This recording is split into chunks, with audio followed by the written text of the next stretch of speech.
professional background. In this role, you are not a therapist or counselor or a crisis responder. You are a mentor. You are absolutely not expected to have all the answers and to solve all of their problems. If that was a program somebody could sign up for, that would be wonderful, but that is not what is expected. You're simply a support on your journey. You are absolutely not expected to provide any sort of financial support or housing. There are tons of resources out there. It's about helping them seek out those. You're not expected to be available 24/7. Most of our mentors say that working with a transition service member takes them about 1 to 2 hours a month. And we hope that you avoid pushing your own goals or your own expectations onto the transition service member, as well-intentioned as they might be.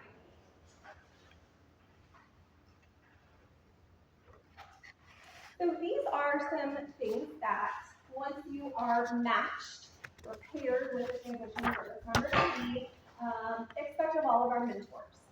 And these are just some guidelines that really give the foundation for the most successful relationship, one built on trust and support and connection. So we ask that you connect with your transitioning service member at least once a month.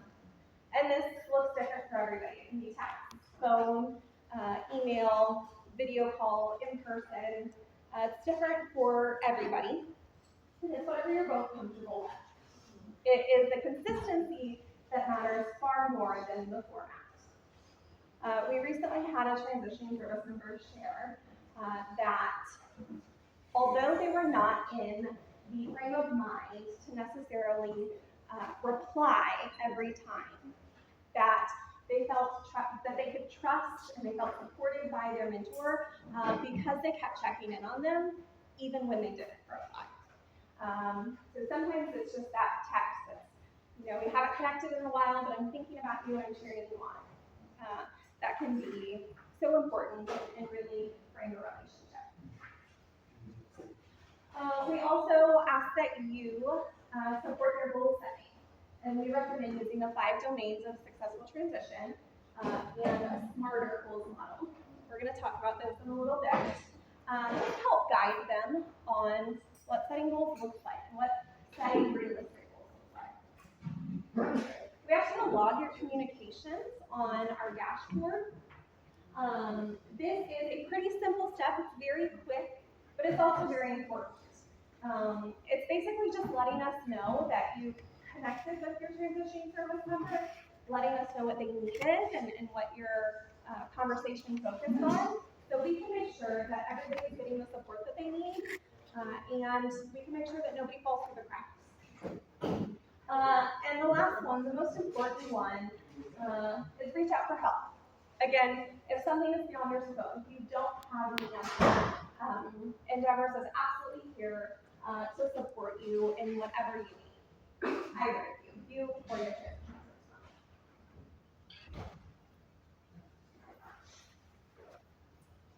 So those were some tangible actions, things that you will do with your service member. And these are a couple of characteristics that we think of when we think of the mentor relationship. And we feel that if you approach your mentor relationship with these characteristics in mind, you will find success. It's not about being perfect. It's not about having all the answers. It's about showing up with integrity, being accountable, and showing up with issues. So when we say integrity, we're thinking about just showing up honestly, without any hidden agendas. Your service member can trust why you're there for them. They can trust your answers, and they know that you are truly there to support them in their transition out of the military. Accountability is probably one of the most important ones, and that's just following up. If you know that your transitioning service member has a big job interview, and you say that you're going to call them and check in afterwards, you make sure you call them and check in afterwards. if you say, I know a great food bank nearby, I'm going to email it to you. You just make sure that you email and you follow through. Again, it's these little things that make the biggest difference in the relationship. And the last one is empathy. You are paired with somebody who's going through an incredibly stressful, vulnerable period in their life. And your job is to show up in a non-judgmental way. It's listening without judgment and meeting them wherever they are. Again, building that relationship of trust.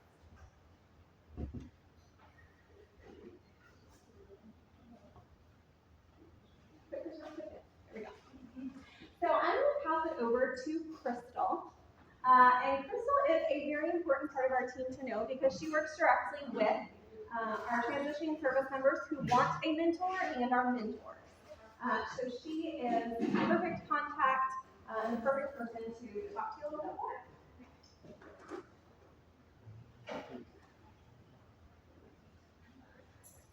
Good morning, everybody. I hope you're enjoying your lunch. Okay, so yes, this is the full scope of our transition timeline. Tells you beginning from 6 months of a service member till their end of the year out.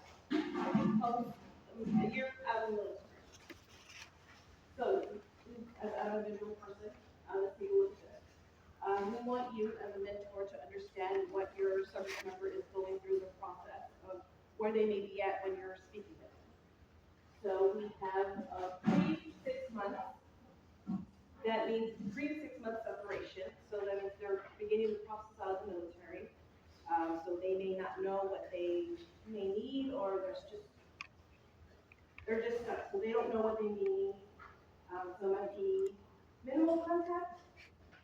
So because they're trying to transition out of the military as well. Then we have the 1 month pre-separation where the logistics are piling up. They're trying to figure out if they are, where it's housing, if they need housing, if they need employment, all of that. So they're going to feel overwhelmed and unprepared. Day of separation is when they are, it's now what? Where do they begin? They're going to be getting a lot of resources from many organizations. It's going to be feeling overwhelmed for them. 3 to 6 months post-separation, that's what we call the deadly gap. That's what we should be concerned about if they have not found employment, housing, any type of goal that they're meeting if they have not found. And then our, I believe it's 6 to 12 months,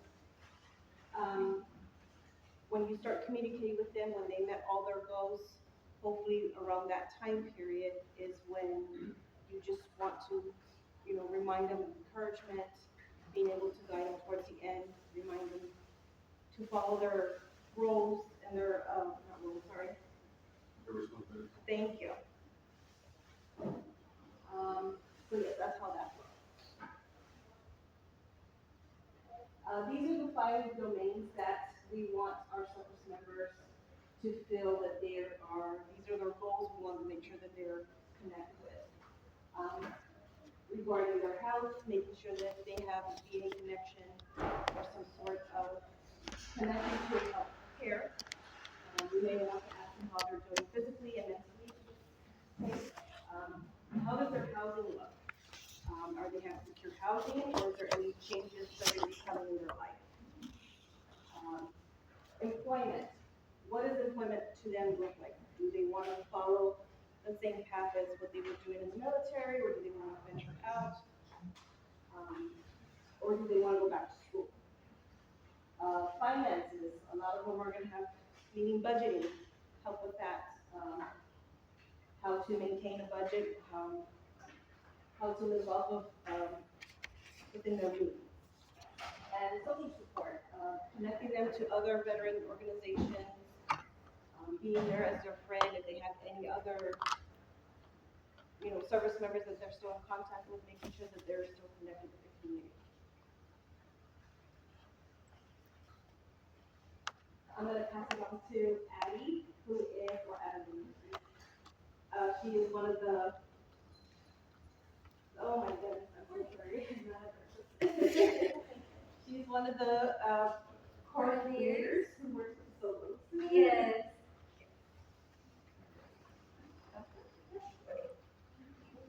Hi. Ooh, man, this is bright. Let me come over here. I go by Addie. I will go ahead and explain the smarter goals. So we went over the 5 domains of success. By being able to focus on those 5 domains, you're able to ask questions that can then set you up to go ahead and start on the smarter goals. These smarter goals are basically a guideline in place to be able to set specific goals that are measurable. So they're a way to help your service member move toward what they want in a very doable and encouraging way. Um, you're not exactly helping to set them up for themselves, so you're not going to be the one to set up those goals. You're helping them to set up those goals, to help them to name them, to break them down, as well as you'll be checking in on them afterwards. You can always adjust the goals. It's not just one set process. Things happen in life, changes happen, and goals can always be adjusted or changed to fit the needs specifically for that service member or veteran. That's a part of the process.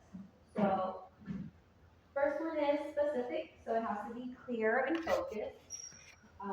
We're gonna go ahead and use the example down below, which is to apply for 3 jobs by next Friday.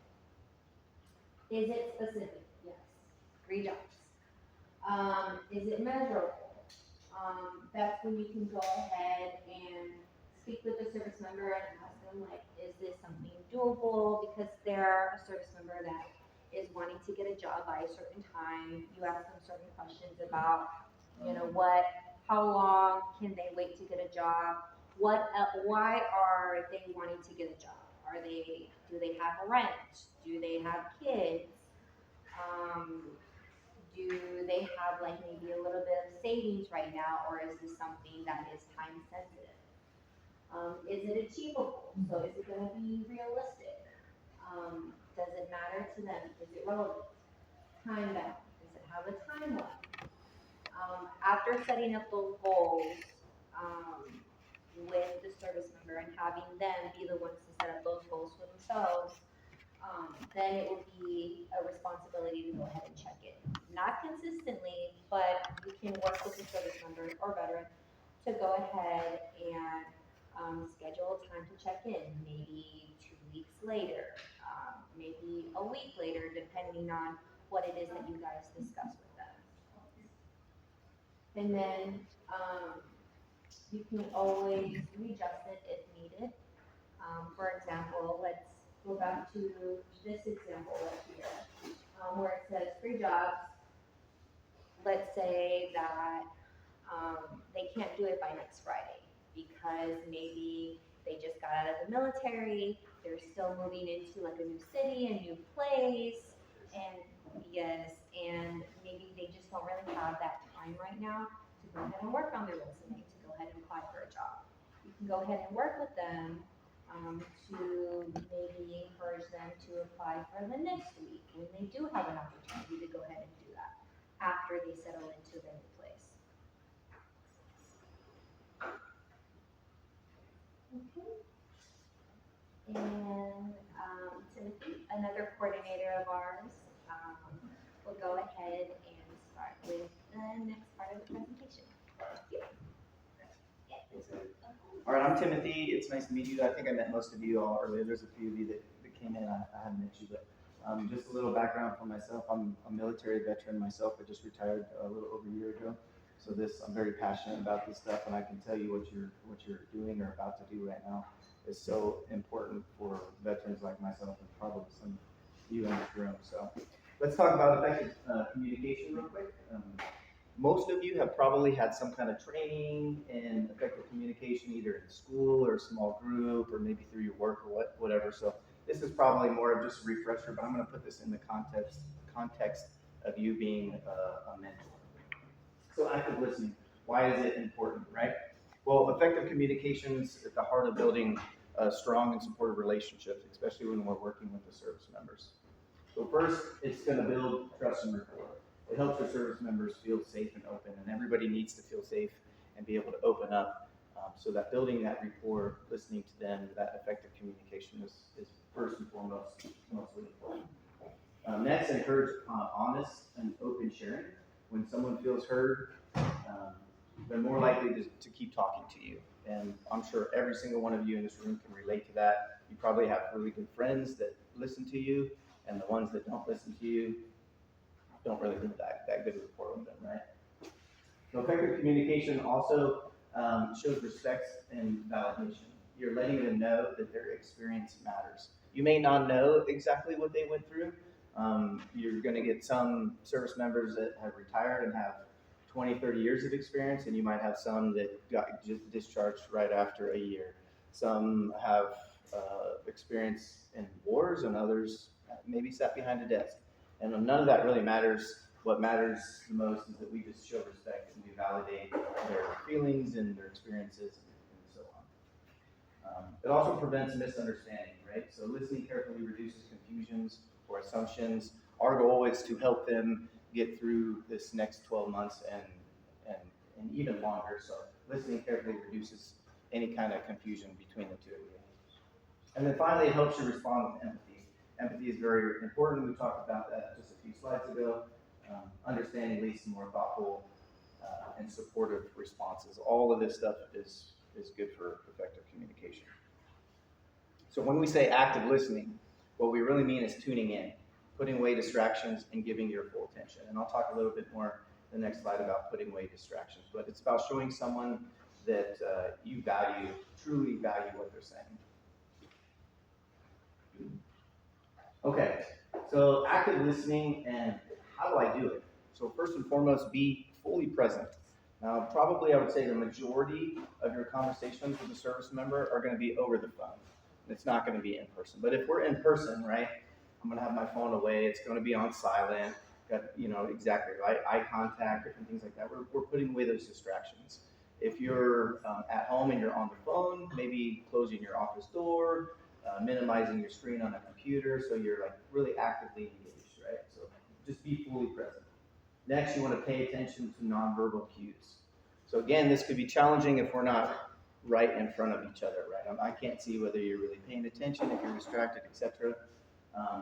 But what we can do is listen to their tone of voice, right?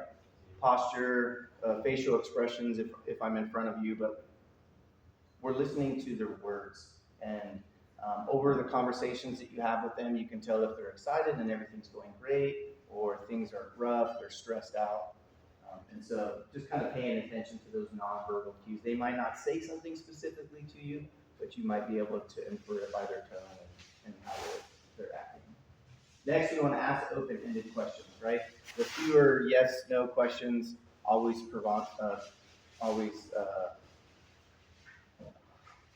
gets them to provide better responses. So for example, like, what was that like for you? Or tell me more about this, especially when it comes to goal setting. You're trying to pull information from them. So less yes or no questions. Next, you want to reflect what you hear. So they know that you are receiving what they said, and you know that you're obviously understanding what you heard. So it sounds like you're feeling this way, or what I'm hearing is this. And then they can validate that and say, you're right on track, or no, this is actually what I mean. Next, be patient, right? Allow silence and give them the space to process. If we are wanting to jump in and talk a lot, sometimes they might just close down a little bit. So give it a little pause. If they're talking about their feelings, they're a little bit upset, you don't need to just jump right in and try to fix everything. Just take a step back and just listen, and sometimes that enables them to even share more openly and freely. And then, of course, last, withhold judgment and express empathy. So we're trying to understand the perspective without needing to fix it. Like I said before, not every single service member is going to be, a 30-year retired veteran full of medals. Some of them might actually have an other than honorable discharge. So we're gonna withhold judgment, and our goal here is to help every single service member that signed on the dotted line, that at one time, put their life out on the line. So let's withhold judgment and express empathy. All right, so the next thing we're gonna do is do a little bit of role playing. There's gonna be 3 of these throughout this whole process. If you look on the table in front of you, there should be a paper that looks a little bit like this one. It's a transition support program mentor training role play scenarios. So while I'm talking about this, go ahead and take a look at this. Like I said, there's going to be 3 role playing ceremonies. So in a second, I'm going to ask you all to pair up into groups. One of you is going to play the mentor, and the other person is going to play the service member. Now, I know not everybody has probably either been a service member or knows how to be that, so I put down examples, and Jacqueline and I are going to show you an example of it real quick, and then after that, like I said, we're going to break up into small groups. We're going to give each of you about 5 to 6 minutes to play the part of the mentor, and then we're going to pause halfway through, do a little small critique, and then the next person gets the chance to basically switch roles. Does anybody have any questions about that right now before we get started? All right, so we're just going to go ahead and give you an example of how this should play out. So I'm going to play, I left my phone over there. I'm going to play the part of the service member, and Jacqueline is going to play the part of the mentor. She just called me. I'm picking up the phone right now. Hello? Hi, I am Jacqueline. I'm going to be your mentor through Honor Best. Hi, Jacqueline. This is Timothy. How are you? I'm good. How are you? I'm doing pretty good. I hear that you are getting ready to exit out of the military. Where are you at with that? I am. I just signed up for this program when I did the TAPS, probably just a couple weeks ago. I'm actually going to be leaving the service in about 4 weeks. A little bit nervous about it, but I'm excited. I would love to know more about your plans for afterwards and how you're feeling. Okay. I don't really have a whole lot of plans. Thinking about my family and I are thinking about moving to Austin. We currently live in El Paso, but that's going to be dependent on whether I find a job or not. But a whole lot of things up in the air. I feel like I'm a little bit behind the power curve, but I think I can handle it. So I hear that you have a family and you're thinking about moving across the state. Can you tell me a little bit more about your family? Oh, sure. I'm married. My wife's name is Kimberly. We have two kids. We kind of named them after ourselves. Kind of generic, but we have a son named Tim. He's 4 years old. Kim, she's 2 years old. We've been married for a few years. So what are you hoping that we focus on or with our mentor relationship, or what are you hoping to focus on through your journey? I guess like just a little support system. We're moving to a new place we've never been to. I'm going to need to find a job. My wife's going to need to transition her job, and obviously I need to be able to support my family. So I don't really know a whole lot about what you guys offer, but I'm sure we can get into that at another time or now or whenever. Absolutely, and I'm hearing that you're just wanting support and connection, that you're going to be looking for a new job, that you'll be navigating a big move, all with your family in tow. And so I'm really excited to work on that with you and support you. Well, thank you. All right, so that's just a quick role play. I forgot to mention at the very beginning, this first role play is on building rapport, right? So hopefully all of you could tell how Jacqueline was building that rapport. We did an example of a lot of those effective communication techniques. So what we're going to do now is split up. If everybody could just split up into pairs. If somebody does not have a pair, one of us will sit in with you and swap the role playing. I'll let you know in just a couple seconds when we're getting ready to start. And just remember, we're going to